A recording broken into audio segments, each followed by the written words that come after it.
트럼프냐 해리스냐, 해리스냐 트럼프냐. 다가오는 11월이면 미국 대통령 그 주인공이 결정됩니다. 사실 미국의 대통령은 한 개인의 도전이기도 하지만 정당끼리의 싸움이기도 한데요.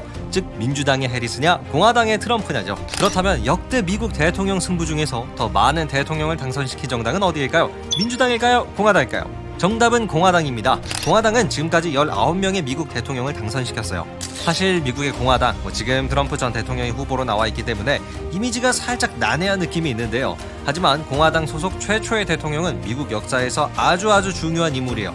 공화당 최초의 대통령은 에이브라함 링컨이었습니다. 링컨은 남북전쟁에서 북부연합을 승리로 이끈 대통령이자 미국에서 노예제도를 폐지한 사람이죠. 그리고 애초에 공화당이라는 정당이 미국에서 만들어지게 된 계기도 노예제도와 관련이 있어요. 때는 1854년에 미국에서 노예제도에 반대하는 사람들이 모여 정당을 만들었는데요. 그게 공화당이었습니다. 이후 1861년 링컨이 대통령에 당선되면서 그는 공화당 최초의 대통령으로 남게 됐죠. 공화당은 물론 대통령별로 조금은 차이가 있겠지만 기본적으로 보수주의를 따릅니다. 그리고 적은 세금, 이민 제재, 총기 소유권 지지, 낙태 금지, 노동조합 규제, 그리고 국방력 강화, 이러한 정책들이 21세기 미국 공화당의 주요 이념이라고 볼 수가 있죠. 그렇다면 미국의 민주당은 어떨까요? 공화당의 자랑거리가 노예제도를 폐지한 당이 될 수 있다면 미국 민주당의 자랑거리는 현존하는 세계에서 가장 오래된 정치적 정당이라는 것입니다. 민주당은 1828년 공화당보다 약 30년 먼저 탄생했어요. 민주당 최초의 대통령은 앤드류 잭슨이고요. 앤드류 잭슨은 1829년 대통령에 당선이 됐고 제7대 대통령인데요. 이분은 현재 미국의 $20 지폐에 그려져 있습니다. 하지만 미국의 민주당을 대표하는 대통령은 사실 앤드류 잭슨보다는 프랭클린 D 루즈벨트 대통령일 텐데요. 프랭클린 D 루즈벨트는 미국 역사상 최초이자 아마 마지막으로 대통령에 4번 당선된 사람이에요. 지금 미국의 대통령은 딱 2번만 할 수 있죠. 하지만 루즈벨트는 총 4번 대통령에 당선됐는데요. 그 시기가 굉장히 중요합니다. 1933년부터 1945년이에요.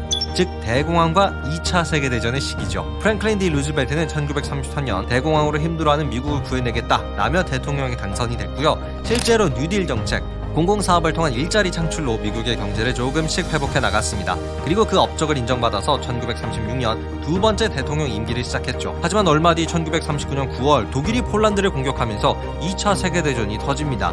이후 1년 뒤 1940년 루즈벨트는 그동안의 불문율을 깨고 세 번째 대통령 선거에 나가 승리했는데요. 그는 당선 이후 미국의 2차 세계대전 참전을 선언했어요. 마지막 임기는 1944년 네 번째 미국 대통령이 당선되면서 시작했는데요. 아쉽게도 건강이 악화되면서 2차 세계대전의 종전은 보지 못하고 1945년에 사망했어요. 민주당 소속의 루즈벨트 대통령은 대공황과 2차 세계대전이라는 큰 위기를 잘 넘기게 해준 대통령이라는 평가를 받죠. 이후 1951년 미국은 수정헌법 제22조를 제정해서 법적으로 미국 대통령은 3번 이상 중임을 금지하도록 만들어놨습니다.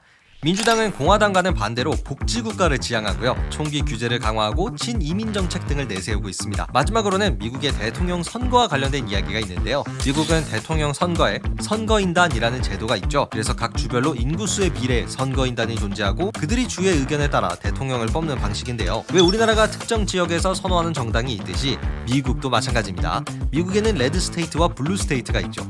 레드 스테이트는 전통적으로 공화당을 지지하는 주를 의미하는데요. 대표적으로 텍사스주가 공화당을 지지하는 레드 스테이트예요. 반대로 블루 스테이트는 예로부터 민주당을 지지하는 주인데요. 대표적인 블루 스테이트는 캘리포니아주가 있습니다. 또 민주당을 지지할 수도 공화당을 지지할 수도 있는 주들도 있는데요. 이들은 스윙 스테이트라고 불러요. 대표적으로 펜실베니아주, 위스콘신주, 미시건주 등이 스윙 스테이트죠. 특히 앞선 곳들은 미국의 러스트벨트 지역으로 묶이는데요. 여기서 러스트벨트는 과거 미국 제조업의 상징이었지만 지금은 많이 쇠퇴해 경제적으로 어려운 것을 의미합니다. 그래서 이 스윙 스테이트를 누가 잡느냐에 따라서 대통령에 당선될 확률이 더 많이 올라갈 수 있죠.